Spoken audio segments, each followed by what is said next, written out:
Clinks is, first of all, a lot of physical damage, a lot of single target focus, both when it comes to heroes as well as buildings. In fact, you could say so more so for buildings than anything else.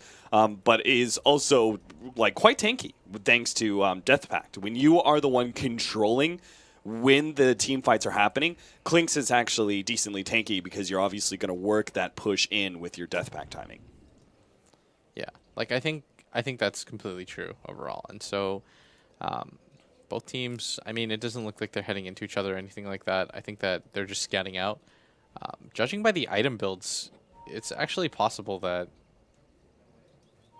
they decide that, maybe not. They could just try to get aggressive early on if they anticipate the Undying to be the dual offlane. Like, Right. I think it'll be, yeah, because Ohio's already in position. That means Mushi's quad mid. Okay, it had to be one of those two, I guess. They'll probably do then Undying plus Bloodseeker offlane, and you probably want to dodge that because the Gyro plus Bane is a lot more easy to deal with, I feel.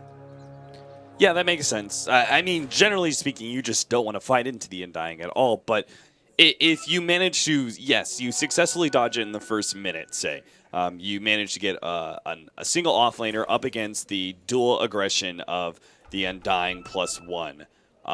But then the Undying just rotates bottom lane. Aren't you stuck in a bad position at that point?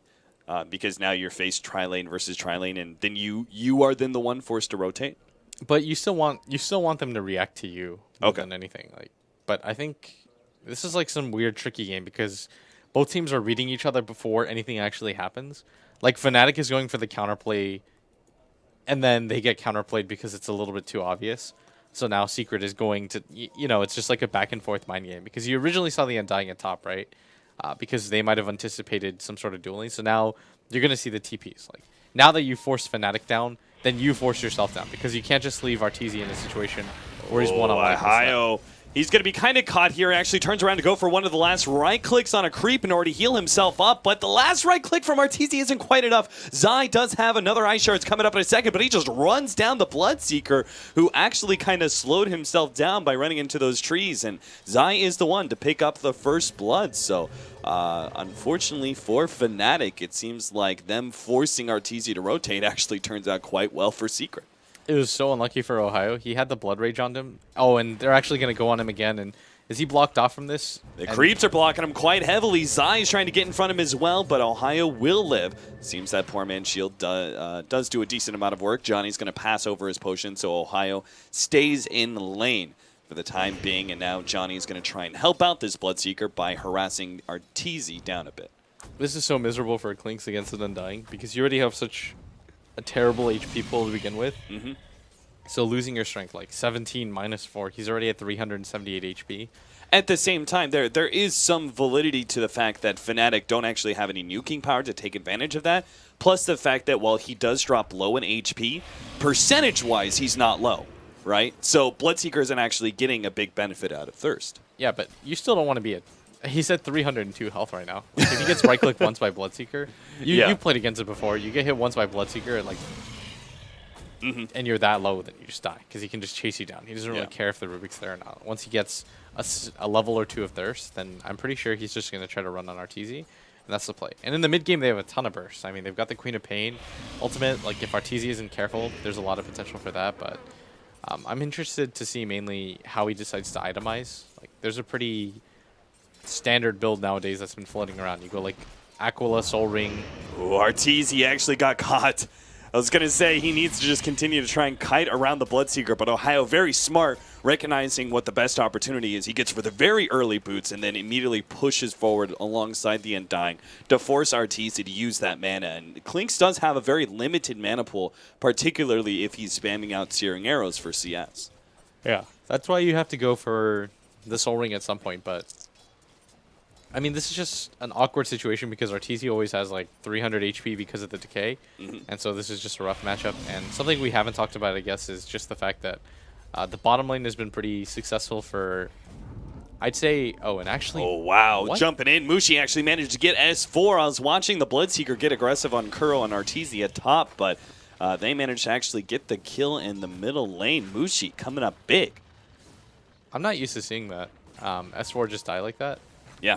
And this is a matchup where I guess Queen of Pain does okay, but the Razor should also do okay, so he must have just taken too much damage from that dagger. Like, I just didn't anticipate either of them really dying here in this situation, but especially since S4 has a high ground ward. Like, he should be able to spot the aggression coming, but I really want to see how that had happened. But Mushi's going to grab the top rune, and with this advantage now, like, we talked about it before, Ken, right? Like, we really emphasize that Mushi is one of those heroes or players that really likes to play the hero that can just solo take over a game. And I feel like he's just going to be pissed now. He's going to be like, we lost that last game. I wasn't able to have impact. But this game, you know, like, I'm going to just go out all out. Yeah, and he's already picked up the early kill on the Razor, but second, he has a gigantic CS advantage over S4, and that's only going to grow, especially now that he's got the extra Null Talisman, such a heavy stat build, and then the Illusions as well, obviously adding a lot of right-click. S4 basically sacks some HP in order to take away that advantage, but is going to be forced to using his health potion here sometime soon, because again, you don't want to leave yourself too low against that Bloodseeker. It makes this top lane all the harder than it already is for Team Secret. I think S4 is going to get dived on right now. Yep, Kuro's in some serious trouble. Tombstone gets laid out. Ohio trying to go for that last right click. Kuro has nowhere to run to. In fact, they even have the dust. Arteezy's done for as well. Queen of Pain does manage to pick up the kill on S4, but Arteezy, yeah, he's going to be going down before that dust runs out. So 2 kills up in the top lane, plus they managed to take out S4 again in middle. You're absolutely right. They did dive S4. Bottom lane, Snowball actually dodges the first call down shot, but the second one still hits Zai, and KYXY picks up now a 5th kill for Fnatic. Fnatic striking back big time here in game number 2. They're just rolling right now. Like, I was focused on mid because I knew that Mushi was going to kill him, and then you were focused on, like, there's just so much action going on. Like, Mushi's reading the situations perfectly. Like, the thing is that it's easy for me to call as a caster the moves. Like when I said he's going to dive him right here, it's easier for me to see because I can see all situations at once, right? But the fact that he was able to read that situation and he makes that play is just insane to me. Because if there was any sort of TP support, the turnaround potential is high, but he decides to go for it. He reads his instincts correctly. S4 was sitting around like 600 HP and Mushi decides to just YOLO in for it, and he manages to pick up the kill, and now this is such a significant lead because Razor, a hero like Viper, doesn't have the best flash farm potential. Like, Plasma Field isn't optimal for that. And you're picking the heroes again to win the lane. And you're no longer winning the lane whatsoever. Right. And the Queen of Pain just has so much more snowball potential than you, once she starts to build up levels especially. And if you look at Secret's lineup, they don't actually have the best way to deal with her. And so this early advantage that he's building up, it's not going to get better for S4 over time. He's not playing a hero like Shadow Fiend where things progressively improve. He's Razor, who's going to be pretty static in his lane. Like, he can't fall back to the jungle or anything like that. He pretty much just has to take this level of abuse. Yeah, the one advantage that Razor like sometimes has with Plasma Field is like farming up a stack, right, and trying to get the Plasma Field on both sides. Say that this stack in the hard camp, but that's not possible. Like, Keeper of the Light is very focused on jungling because what else is he going to do at this point in time? Tusk goes down again in the bottom lane as Ketchigimba and KYXY find the opportunity, and Team Secret are rapidly running out of space here as now Fnatic are pushing aggressively up in the top lane. They've taken away that tier 1 tower, which you know means they're going to start making frequent invasions into the jungle. So the one real safe harbor, it seemed like, for farming, which was their own jungle, is going to be taken away from them sometime soon, and Puppey is not ready for it. He's only level 3. He's not really ready to defend towers or be a part of team fights yet. He's not a factor at all. Yeah, and I did not see this shellacking coming in. Like, any single time we turn our heads, somebody from Secret has died. Fnatic is almost averaging a kill a minute right now, and it's hard to keep up because you don't expect these deaths, and Fnatic just showing that they are a team to be dealt with, and Mushi's just having an insane game right now. Like, he's got 41 CS with 2 kills, both of them being solo kills. And I guess it's hard to really tell, but as a mid player, dying twice solo, it A, hurts your confidence a lot, and B, especially since it's a solo kill, you're getting so much more experience over the other person. It's really fairly significant that he continues to get solo kills more than anything, because it just makes it so hard for this Razor to catch back up into this matchup. We have Rupture now available for Ohio. He looks like he really wants to go for Arteezy up here, but he doesn't have dust of his own. Johnny is bringing some now. Honestly, I think they should just pass off the dust to Ohio and leave him solo up here in this lane. And that way he can pretty much always threaten Arteezy by himself. He really doesn't need an extra pair of hands unless Arteezy has a little bit of backup behind him. But even then, I feel like if again, with the supports that Team Secret went for, because again, calling them like facilitators, I think it just sticks in my mind because I think it describes them very well. They don't necessarily bring any damage themselves. So like heroes like Rubik and Keeper of the Light, even if they can stop the Bloodseeker from killing the Clinks, they won't be able to punish the Bloodseeker. Yeah, Bloodseeker or even Rubik isn't very good at holding off offenses. Like, it's a hero that you want to prefer to initiate or counter-initiate with, but against a hero like Bloodseeker, like, the 2-second lift isn't really going to be able to do much, and so it's really difficult for anybody to survive. And if you notice, like, Secret are pretty much isolated on this half of the map. Like, they're kind of scared to branch out. Like, they sat 2 heroes behind S4, but that means Arteezy can't farm. And you pretty much can't send anybody bottom anymore because, as we saw last game, Gyrocopter is just such a godly laner because he alone with Rocket Barrage can just pretty much kill you. And Rupture's going to go off at top, but no stuns. Yep, just forcing the TP out. That's good enough. They have the Tombstone laid out behind the tower, so this means the creep wave will push into this tier 2, and doesn't seem like Team Secret have many ways to be able to defend. In fact, Arteezy already forced out, and they get another kill on the Keeper of the Light, who tried to make the escape as they were farming up that hard camp. So not only do they pick up the kill, the tier 2 tower is completely forfeit now. Team Secret are losing all ground here by the 10-minute mark, which is insane. They actually just lost control of the jungle as well. Like, I drew that line, right? And I was like, this is the outline. Nope, can't go there anymore either, because once you lose this tier 2 tower at top, there's actually almost nothing that's going to deter you. And if you're Fnatic, then the next target is to go for this mid tower. And then from there, you can pretty much just make night raids, you know? Like, every single time it's night, you just smoke up, go to that half, and then just let KYXY farm wherever he wants.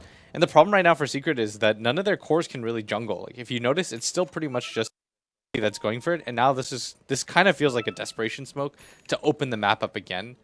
And so Arteezy's gonna, try to set this up, and they might actually Johnny. They actually bring a good amount of burst damage in, almost killing him. Nice sleep there, catch again, but managed to pull off the deny. And now here comes the turnaround with the Rupture already laid out. Arteezy is stuck here, and Mushi is, I believe, they're gonna go for some damage. They're pinging. Oh, they actually. Yep, now they lay out the counter ward. Arteezy is gonna be caught here. The Rupture runs out, but Mushi's still able to get the kill with the last bit of nuke damage, and they also pick up the Rubik as well. So Team Fnatic 9-2 now. So yes, they lose the Undying, but they pick up a couple more kills. Well worth the trade up by itself, but are also seemingly going to get even more of a net worth advantage by taking the tier 1 tower bottom lane.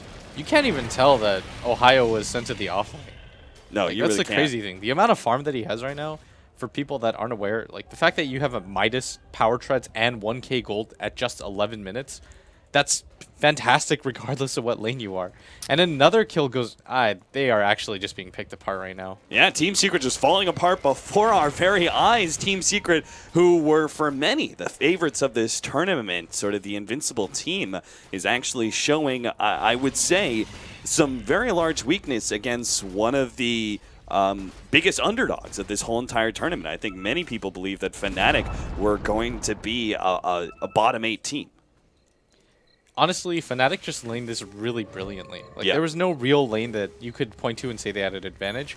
Like, the first blood was nice, but at the end of the day, like I said, it was a Bloodseeker and Undying. Every single time that the Undying cast a K, Arteezy pretty much has to run away. Like, that's what you saw, right? He gets the K, he has 300 HP, and then the Bloodseeker just continues to farm. And any opportunity where you're low, you just die. Because the Keeper of the Light is really focused on jungling, so he can't rotate over. The Rubik is not a good defensive support whatsoever. Like, your base damage is so incredibly low, your nukes cost so much just to use to harass to begin with, so it's just way too hard for him to defend Arteezy there. And Clinks isn't one of those heroes that is self-sufficient to begin with.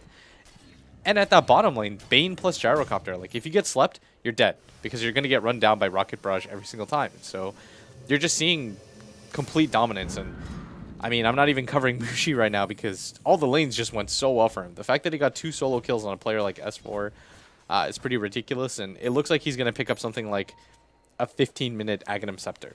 And I think this is the right choice because he's just looking to snowball and get as far ahead as he can right now. 3-man smoke up, looking to catch somebody underneath that tower, and they'll find Kuro immediately. Similar situation to game number 1, except for the roles are completely reversed. Fnatic are the ones getting the successful smoke ink into that tier 1 and will now take it away from Team Secret. What I'd like to see right now from Fnatic is just to continue the aggression. Like I said, the next target has to be this mid tower, right? You want to just completely open up the jungle if you're Fnatic, and what they're going for right now, Mushi. Oh no! Miss Sonic Wave! Mushi, uncharacteristic mistake from him, and it looks like he's going to pay for it. A blink is up. He will actually be able to make the turnaround here as the rest of the team comes in, controls the two attackers on Mushi. Tusk as well as the Razor. Now they're going to go for Kuro as well. Came in with the TP, but will immediately go down. Double kill for Mushi. 3 out from Team Secret, and that tier 1 tower is going to be forfeit. They just can't survive right now. Like, the fights that Secret took right there were pretty ideal. They were under a tower, but the Coddle gets hit by one thing. The Bloodseeker then has 450 move speed, and then he's running around, two-tapping people, and the aggression right now that they're laying on, like, I'd like to see a Shadow Blade or something like that from Ohio. Or I guess he's going to go for the Yasha. Oh, this is going to be an SNY then. Like, but I would like to just see continued aggression, like, non-stop around the map. Yeah. I thought a Shadow Blade would be okay in this situation just so you can continue to put up pressure and make the support poor, but SNY is just as good because there's no burst damage on Secret. So if you go for an SNY, there's nothing really that's going to kill you immediately. I feel like going for a BKB this early isn't worth it, but they really have Secret have to make something happen. Like, they're giving up a kill a minute. Fnatic are actually keeping that pace. Like I said it early game, and you know it was like 7-1 at 7 minutes. But again, good silence to come out from Ohio, though. Perhaps this can set up Ohio to go for some kills. In fact, sure enough, he already stuns coming forward, but the blinding light is there, and Ohio immediately has to back himself away from that. Kuro, though, is going to be cleaned up now as Mushi comes in. They still brought a couple of heroes low. Team Secret are on the retreat back to their tier 2 tower. So 1-for-1 trade-off. Fnatic seemingly not going to back down from a fight just yet. They're going to keep on pushing forward. Still, though, they're pushing into a Keeper of the Light.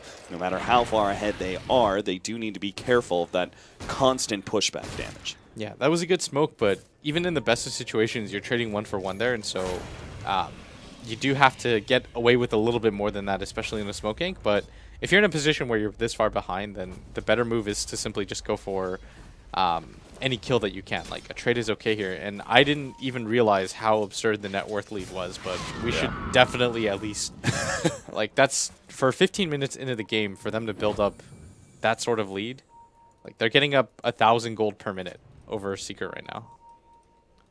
Pretty insane stuff, and with it always happens, right? When you've got this kind of control, it just naturally builds into more and more and more. So as they get all these kills, they're getting more towers, they start getting more map aggressive vision, and situations like this occur where Kuro is spotted out, putting both his sentry here, and they now see that he's missing one of his wards, so very presumably they're going to know that it's some sort of top river ward that was placed by Kuro. That the map vision is going to be very few and far between for Team Secret, and they just are going to be forced into playing very grouped up and very defensively. Sure enough, Ketchikimba already takes away that river ward, and we'll also make sure he takes that bounty rune as well. Yeah, Fnatic right now are just eating up all the space that Secret have, and Secret's lineup just was not designed to get behind at any phase of the game. Because you're seeing right now what's going on is that the Razor and the Clinks are just farming these neutral camps, but they're doing it so slowly. Poor Zai gets caught out by the Fiend's Grip with the double damage on Mushi. No need to use Sonic Wave when you have that kind of advantage. You know it's a free kill if the Queen of Pain with Aghanim Scepter isn't willing to blow Sonic Wave for it. Yeah, she's like, I really don't have to go. I mean, it's got a low enough cooldown, but she's like, I just really don't want to use the mana, and I may find another kill in the next 30 seconds, and sure enough, that's exactly what happens. Godlike spree already from Mushi at 17 minutes as he finds another pick-off, this time on Kuro. Yeah, this is, again, going back to what we talked about. Like, this is what Mushi can do to your team. He's just getting solo pick-offs left and right. And it's just brutal right now. Like, Secret are trying to scramble. They're trying to farm out whatever they can and buy RTZ some time so that he can start the split push game. Because that's their main hope back into this game right now. Especially with the lead that's built up. Because Fnatic, all they're going to have to do right now is go for the Roshan. And then they can pretty much play it safe. And continue to put that stranglehold on a Secret. Because all three of your cores are so farmed that they're self-sufficient and independent at this point. That they don't have to play together at any phase anymore. Right. Because it's too hard for Mushi to die right now. Because looking at Secret's lineup, they don't have enough lockdown. The Bloodseeker and the Gyrocopter can just turn things around. So as long as one support is with them, then it becomes way too difficult to do anything. So if you're Secret, the ideal standard right now is just to continue to farm out the jungle however you can. But just look how slow it is for this Razor.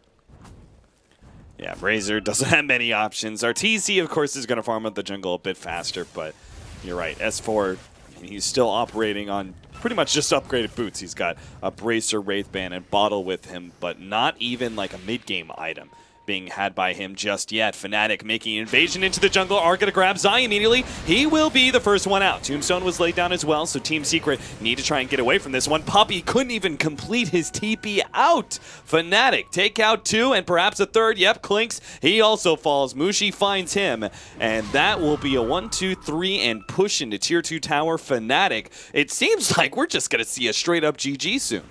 Yeah, they're at this point, Secret just... there's nowhere for them to farm anymore. And, you know, they're making the right steps to try to come back into this game, but it's the limitations of their lineup right now, I feel, where they just, none of their cores can really go to the jungle. Like, Tusk isn't a hero that's going to come back from the jungle, nor is Clinks, nor is Razor. Like, those are heroes that depend on tower gold and building up an advantage and being able to parlay that into just pickoffs. But right now, we're just seeing Fnatic just take complete control of the game. This is what you wanted to see out of them last game, but this game, I mean, things are completely different just because of how well Mushi's playing.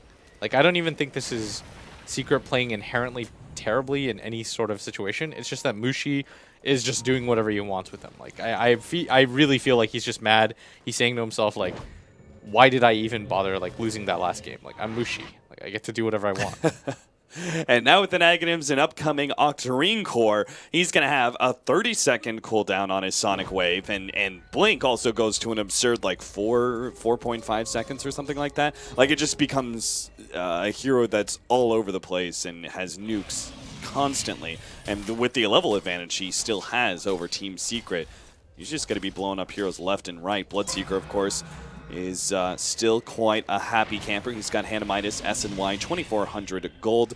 We still haven't even gotten to the period of time where Handamitis has paid for itself yet. So as just goes to show, as this game goes on, Ohio's going to be raking in even more items and even larger of a net worth lead over Team Secret than they already have. I mean, if you just look at the core positions, pretty much every single core of Fnatic has double the net worth of the respective core from Team Secret. Yeah, and the thing is, Ohio is buying wards for his supports now, so they can get farmed now. Like, he's just like, don't worry, guys, I got this. And the net worth lead is pretty steady, but you can see some comeback potential. I mean, I think I was watching like the end of the Cloud9 game, and they were up 2 sets of racks in like 20k, and so this type of lead isn't insurmountable by any means. It's just that the road to getting there right now is quite hard because of how Fnatic's playing. Like, they're playing really close to the vest. They're not forcing anything. Like, they haven't even tried to breach high ground or go for the Roshan right now. What they're relying on more than anything is complete map control and dominance, and I feel like they're just trying to crush Secret Spirits. Oh, look at this. Ketchigimba. He set himself up quite the nice little trap here. He four-stepped up into the trees and set down both a ward and counter ward, and is ready to go with a Fiend's Grip hold or sleep, and then Fiend's Grip, just any sort of delaying factor to get his allies to come over and help him out. Yeah, I think he's just clowning. Like, he's just trying to force staff over the hill in case anybody was nearby, but it's pretty irrelevant. I think what Fnatic should do is go for the Roshan, and I feel like what Secret should do in response is just try to pressure this top tower as much as they can, as quick as they can. Because there's no way that you're going to contest that Rosh fight. Like, I feel like that's just a death sentence. None of your team has farm right now. There's just no point in dueling the net worths. Like, go for the split push at top. Try to do whatever you can. Like, I think that's, like, the better play overall. Mm-hmm. Plays defensive as humanly possible, try and draw out the game later and later, and if Fnatic want to try and force it, just hope they make mistakes and push in the process of pushing uphill. Yeah, exactly, because that can definitely happen. In a game of Dota, nobody's really perfect, and so it's not ideal to rely on the mistakes of your opponents, but it's still better than what's happening right now. Arteezy going to be hit by that Fiend's Grip. Mushi pops the ultimate. Arteezy will walk away with just the slightest bit of HP left. Mushi still has a blink, though. Will catch Arteezy in the end. The dust fades, but unfortunately he's too low. The Bloodseeker passive still spies him out. And Fnatic get yet another kill for now a beyond godlike spree for Queen of Pain. Yeah, he's 11-0 right now. He's had such a sick game. And with this, I'm pretty sure it's going to be an Octarine core, because if he was going to go for the Bloodstone, he would have had it. I mean, can you really lock down the Queen of Pain for 4 seconds? Like, I don't even think Secret's lineup has that much disable on it. Like, the lift is for 2. 1.5, like... Oh, Jesus. Moosh is just jumping in. My God. He's just trying to force something. He doesn't even have... He's not even the one with the Aegis. I thought for a second there I misread who grabbed the Aegis, and it was actually Mushi. But no, Mushi's just like, whatever. I'm going to jump in there. Don't care. And he still manages to get out, despite the fact that he didn't have Octarine Core yet. His allies help him out with a couple of defensive force staffs, and he is good to go. Yeah, it's actually insane that he's just allowed to blink there. And if you notice, Secret's wards, though, they're still placing good wards. They have vision in areas that they need to, where they think they're going to get assaulted from. But right now, if you look at Fnatic's wards, I guess we don't talk about wards enough in general, but the way that they're warding is just to strangle Secret. It's just to kind of cut off wherever farm angles they can go for. Like, this makes it so that nobody can farm the Ancients and they can't go for the Roche attempt. This is the entrance to the jungle, which is a lot more safe because you notice there's already a preemptive ward there, right? And then they're just continuing to ward in places so that there's nowhere that Secret feels safe. Like, before you even leave the base, you're being cut off. Like, look at Arteezy's options right now. He's trying to farm the enemy Ancients because he realizes, like, if there's a ward in this area and he gets picked off, then that's a free Roshan and a kill. Yeah, especially like the fact that he's coupling the wards. Mushi, there's no way he dies here, right? He's got to blink up in a second. Ooh, that was actually closer than I expected, but goes to show the power of Clinks. Now Ohio is going to have some slight issues. They actually brought S4 back. They can easily get this kill, but Ohio gets the force staff away, and he still had a bit of mana left. I was going to say earlier that Puppey, the Keeper of the Light, is a decent, like very, very soft, but he is a counter to the Bloodseeker in that he has both Blinding Light, which is good at being able to just stop the Bloodseeker's damage, which is obviously a priority in right clicks, and then also his Mana Link, which is quite good because Bloodseeker relies on his innate mobility when people are at low HP. Oh yeah, for sure. Like Bloodseeker or Keeper of the Light is just an annoying hero to play against. Like once there's 4 staffs in the game and stuff like that, you can use the Blinding Light and just like triple mana off, but oh, Mushi gets a 3-man Sonic Wave. The Snowball manages to save the Keeper of the Light for the time being, but it only provides a slight moratorium in his death. Yeah, Fnatic, the crazy thing is they haven't even gone for Roshan. Like how often, or actually they have, but yeah, it took them so long to do it originally that they don't even need it to go high ground is what I mean. Like this, it's pretty unnecessary at this point because... Yeah, normally you would wait for the next Roshan before you try and push uphill, right? But Fnatic are just so far ahead, they're going to go uphill with the first Roshan. Yeah, they're just, at this point, they don't really care. Like, I think even without the Roshan, it's just absolutely securing it in S4. Last bastion of defense. Yeah, he tries to back himself away, but he just rums himself to death with the Rupture on top. Gyrocopter secures that last hit. Kuro running forward straight into the Tombstone. Doesn't really care. Fnatic, though, very much focused on objective gaming. They've taken out the mid lane of Rax and immediately slide on up to the top lane, not wanting to give Team Secret any room to be able to make a comeback. So it seems, well, Team Secret, they're still going to try and fight this one out. They do not have the Razor. Clinks now has a Desolator ready to go, but the tier 3 tower is about to fall. Another blast gets laid out and does bring at least KYX wide low. He still has that Aegis. Good to go, though. Zai going to be slowed down, actually forced to snowball there because he didn't want to get hit by the silence. S4 now come to the foray, the ultimate.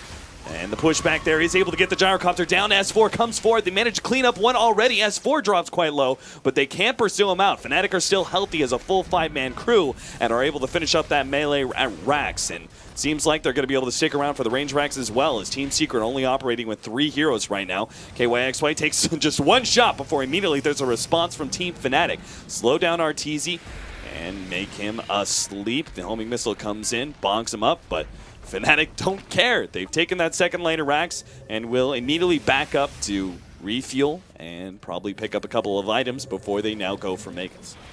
Yeah, you can even wait for the Roshan if you absolutely want to secure this game, and that might actually be what they shoot to go for because you just want to make absolute sure that this isn't a game that you lose. Yeah. Like Fnatic have done everything that they possibly can to secure this game. I think the net worth lead has to be at least 30k. Yeah, it is. It might even be a little bit greater than that once the time passes. And I mean, the farm advantage alone is just so hard to come back from. And Secret had to expend like what 3 buybacks there, and they weren't even able to hold Rex.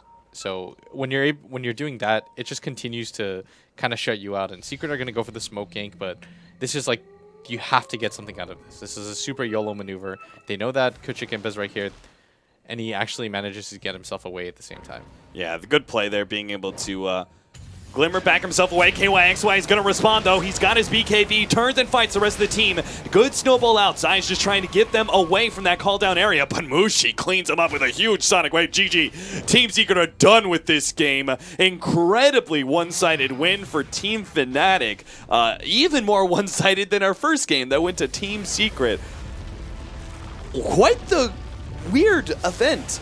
Like, turn of events that just happens there, that Team Secret have such a dominant showing in game number 1, and that's sort of the way the storyline was meant to unfold, and then Fnatic strike back incredibly hard in game number 2 with just a really well put together draft, and the way they set up the laning phase seemed to be the most important thing. Yeah, I think the C region in general has such a heavy emphasis on winning the laning phase more than anything, so they can just play off the snowball, and that's a really easy way to win. And I mean, Fnatic just executed so well. Like I kept saying, but they managed to keep up that pace of getting a kill a minute.